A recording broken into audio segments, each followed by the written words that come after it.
রিম্পার বাবা খুব অসুস্থ ছিল, তাই স্বাভাবিকভাবেই রিম্পাকে সংসারের হাল ধরতে হচ্ছিল।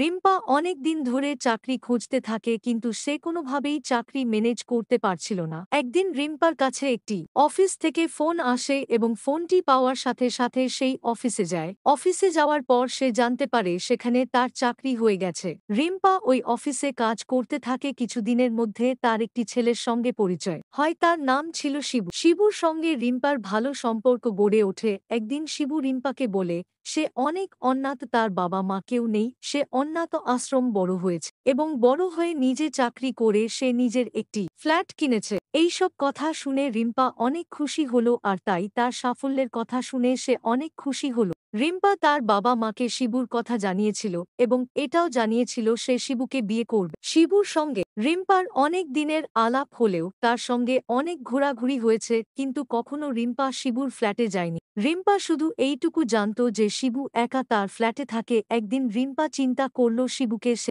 সারপ্রাইজ দেবে, তাই সে সকাল সকাল বাড়ি থেকে বের হয়ে একটি ফুলের তোড়া কিনে নিয়ে শিবুর বাড়ির দিকে রওনা দেয়।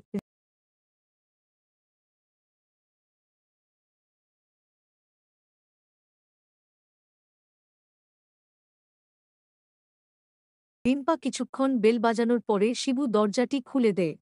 রিম্পা ভিতরে আসে। রিম্পাকে দেখে শিবু অনেক অবাক হয়ে যায়, কারণ সে না বলে হঠাৎ করে চলে এসেছে।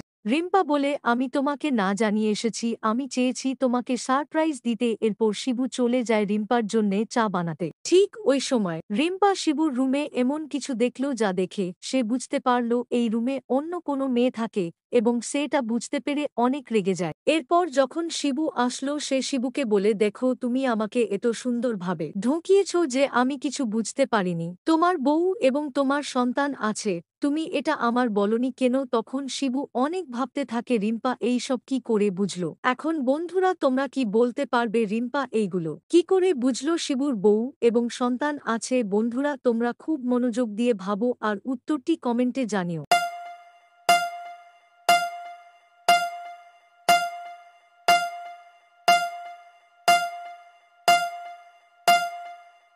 তো বন্ধুরা, তোমরা একটু মনোযোগ দিয়ে দেখলে বুঝতে পারবেন চেয়ারের পাশে একটি মেয়েদের জুতো আছে আর সোফার পাশে একটি বাচ্চাদের খেলনা গাড়ি আছে। এইটা দেখে সে বুঝতে পেরে তার বউ এবং সন্তান আছে।